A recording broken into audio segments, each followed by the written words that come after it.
Today we're going to be going over the American Psycho Patrick Bateman. So Patrick Bateman's a wealthy 26-year-old New York stockbroker. He's prideful, greedy, and conceited businessman who's surrounded by other wealthy friends in the yuppie culture, and he's secretly a rampant and gruesome delusional serial killer with a questionable body count of 20 to 40 people. So within the movie, it takes place in 1980s New York, where yuppie culture is a big factor. It's big on rich young people who conform to consumerism, often expensive items, expensive clothing, expensive lifestyle, and also 80s pop culture, which before every killing that Bateman does, he explains an album or a song to his victim before eventually murdering them. The 1980s mental illnesses were still starting to be recognized, and the DSM-5 categories were a lot less, like there were a lot less options. So we diagnosed him with anxiety disorder, depression, and bipolar disorder based on his mannerisms. And his current diagnosis, we gave him 6 because there's just a lot of things, like a lot of different categories he fits into nowadays. And we gave him a psychopath based on his lack of empathy, guilt, remorse, how he pretends to feel emotions, how he never really formed true emotional attachments, and how he had this like obsession with being successful. We also diagnosed him with schizotypal personality based on his eccentric thoughts and his lack of emotion and connections to people. We diagnosed him with narcissistic disorder because his overwhelming sense of self-importance and just his arrogant attitude. And then antisocial disorder because he consistently didn't really like understand how to treat people. Then obsessive compulsive disorder because he had a very like precise morning routine on how he had to do things, and it really agitated him if it wasn't done a certain way. And then schizophrenia because of his delusions and hallucinations. So our first disorder is psychopathy. So Patrick Bateman states in the beginning of the movie, one of the first things he states is that he does not feel emotions, only greed and disgust.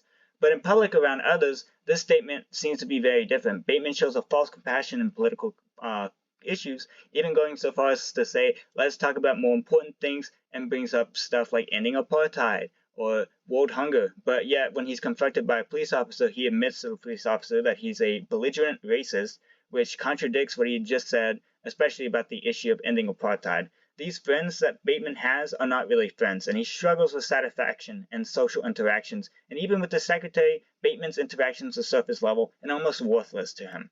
He hides his disgust for others with a superficial charm, while his narcissism places him on a pedestal above everyone else that disconnects him from reality.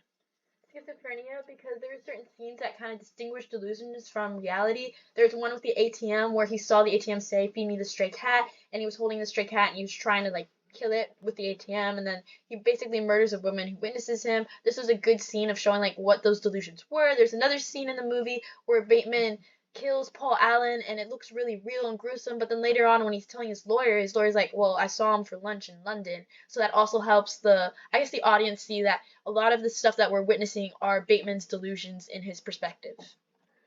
Another portion of his disorder is schizotypal disorder. So throughout the movie, Bateman displays a constant paranoia about his actions, especially once he kills Paul Allen, because Paul Allen starts to have an investigation on his death, and an investigator starts questioning him.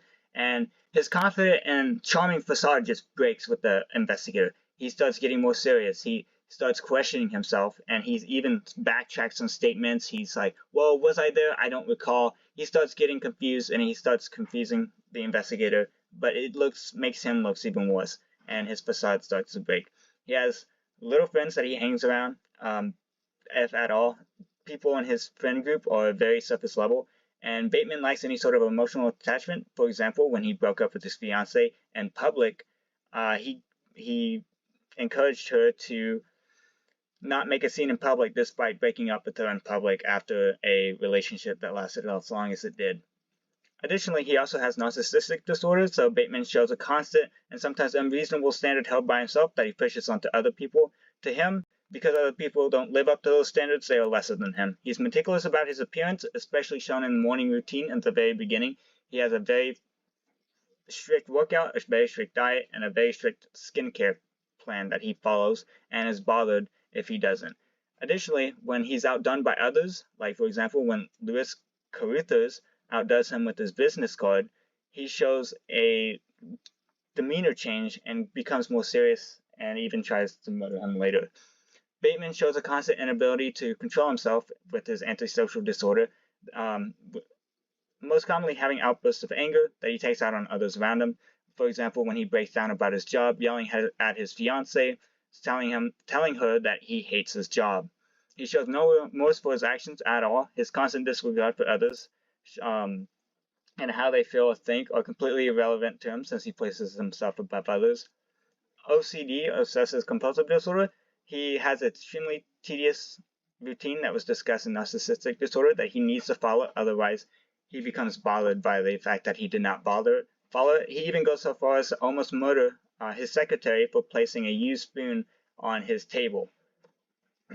So for treatment, we were going to treat him with this treatment plan where he'd have cognitive behavioral therapy, which is a psychological treatment that focuses on thoughts, feelings, and behaviors.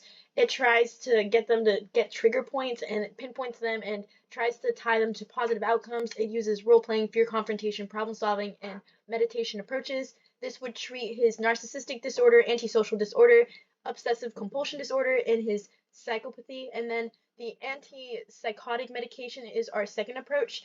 It's a type of drug that's supposed to decrease aggression and violence and help reduce his urge to harm people. This would also help with his schizophrenia. And then mood stabilizers to help target his schizotypal disorder, and it should minimize the delusions. Additionally, his treatment has ethical concerns mainly about the fact that cognitive behavioral therapy may be dehumanizing and it could also put him in a threatening place and an unsafe environment. Additionally, is that the reported cases have been for antipsychotic medication became depressed and found little value in life. The drug nullified senses and emotions, which he may be struggling to feel. Other barriers may be because of his narcissistic personality, he may not feel like he needs the help and may deny the help. Additionally, he may also have suffered from the societal norm of men not being. The broader perspective of this is that for the general public of the United States, many individuals are not going to have the same social status of Patrick Bateman, nor the extreme behaviors he displays. Because of this, they may not have the same tendencies as he does, or the same actions. However, the violent tendencies and fantasies are more in line with the symptoms rather than acting upon them. Regardless of this fact, in the past years, due to American Psycho becoming a meme, there's a bit of romanticism in Bateman's further descent into illness, with people saying he's so me, or in general taking such a serious subject like his health and mental disorders as a joke.